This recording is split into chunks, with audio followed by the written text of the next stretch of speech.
할렐루야. 12월 1일 월요일 매일 성경 묵상입니다. 오늘 말씀은 느헤미야 10장 1절에서 39절의 말씀입니다. 이제 2025년도도 마지막 12월 한 달만 남겨두고 있습니다. 여러분들이 지금까지 믿음으로 달려가셨는데 남은 12월 한 달도 믿음으로 말씀과 함께 나아가기를 소원합니다. 윗물이 맑아야 아랫물이 맑다라는 말 아시죠? 아랫사람들은 윗사람을 보고 따라하는 거죠. 자녀들도 보면 부모를 닮아요. 나는 우리 아버지 안 닮아야지.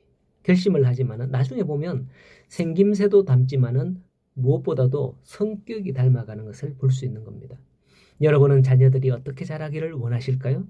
윗물이 맑아야 아랫물이 맑듯 좋은 모습을 보여주면 그렇게 닮아가는 겁니다. 오늘 말씀해 보면 1절에 그 임봉하는 자는 이라고 하며 수많은 사람들의 이름이 언급됩니다. 이것이 무슨 임봉이며 무엇이냐?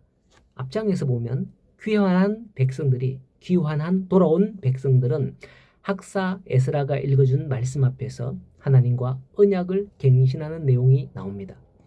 하나님의 율법을 준수하기로서 맹세하고 오늘 본문에 등장하는 사람들이 그 맹세에 서명하고 인치고 임봉하는 거예요. 여러분, 하나님의 말씀대로 산다는 게 과연 쉬운 일일까요? 만일 그게 쉬운 일일진데 왜 이스라엘 백성들은 지금까지 걸핏하면 하나님의 말씀을 배반했단 말입니까? 이스라엘 백성들이 그렇게 죄를 짓고 배반한 데에는 방백들과 대제사장들과 지도자들의 죄가 더욱 크다라고 느헤미야서 중반 부분에 보면 있습니다. 그렇게 하는 것을 보고 백성들이 따라했기 때문이죠. 오늘 말씀해 보니 지금의 지도자는 그러하지 않은 것 같아요. 인친 사람 중 총독 느헤미야의 이름이 가장 먼저 언급을 하고 있습니다. 그리고는 선지자, 제사장 이런 지도자들의 이름이 언급이 되고 있는 것을 볼 수가 있는 겁니다. 지도자들의 이름이 가장 먼저 이와 같이 나온 것은 이들이 언약 갱신에 솔선수범하였음을 시사하는 거예요. 오늘날에 이처럼 정치 지도자들이 개혁에 솔선수범하는 나라는 찾아보기 어려운 모습이에요. 국회의원들이 법을 제정하지만은 강력한 주택 정책을 펴지만은 일전에 뉴스에 보니까요. 서울에 집 2채 가진 국회의원들이 절반이 넘고요. 집 3채, 4채도 엄청나더라고요. 그들이 법을 운운하고 주택 정책 이런 걸 편다고 하지만은 참 허탈합니다. 본문에서 느헤미야나 시드기야가 이스라엘 공동체의 지도자로서 솔선수범하여 인을 쳤다는 것은 지도자들이 먼저 모범을 보여야 한다라는 것을 교훈하여 줍니다. 그렇게 모범을 보이며 인친 자들의 명단이 1절에서 27절까지 나오는데 지도자의 이름이 21명가량 나옵니다. 그렇습니다. 지도자 된 자는 모든 일에 앞장서서 본을 보여야 합니다. 교회에서 지도자는 지시하는 자, 명령하는 자, 감독하는 자가 아니라 모범을 보이는 자예요. 교회 지도자가 된 그 지도자가 모범이 되지 못하는 것은 우리를 위해서 모범을 보이신 예수 그리스도의 뜻에 반하는 거죠. 여기서 지도자 그러니까 담임 목사님이 우리 교회 지도자인데 담임 목사님만 말하는 게 아니고 여러분 순회 순장이라든지 어떤 기관의 기관장이라든지 이런 모든 이들이 지도자라는 거예요. 요한복음 13장에 보면 내가 주와 또 선생이 되어 너희 발을 씻겼으니 너희도 서로 발을 씻어주는 것이 옳으니라. 내가 너희에게 행한 것 같이 너희도 행하게 하려 하여 본을 보였노라 라고 말씀하셨습니다. 예수님께서 친히 이와 같이 본을 보였다는 거죠. 그러므로 오늘 우리도 친히 본을 보이는 그런 지도자가 되어야 되겠다라는 겁니다. 술주정뱅이 아버지는 자녀들에게 술을 먹지 마라. 너희들은 술을 먹지 마라. 라고 가르칠 수가 없습니다. 자신이 단호하게 술을 끊은 후에야 자녀들에게 술을 끊으라, 멀리하라, 먹지 마라 이렇게 말을 할 수 있는 거예요.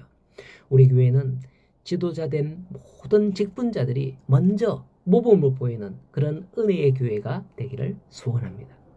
그러하니까 28절 이하에 보면 쭉 그 내용을 간단하게 요약해 해보자면 그 남은 백성들은 하나님의 율법을 따라 여호와의 모든 계명과 규례들을 지켜서 행하기를 30절에 우리 딸을 이 땅 백성에게 주지 아니하고 우리의 아들들을 위하여 그들의 딸들을 데려오지 아니하며 안식일에나 성일에는 그들에게 사지 않겠고 11조를 반드시 여호와의 전에 드리겠다라고 하는 것을 볼 수가 있습니다.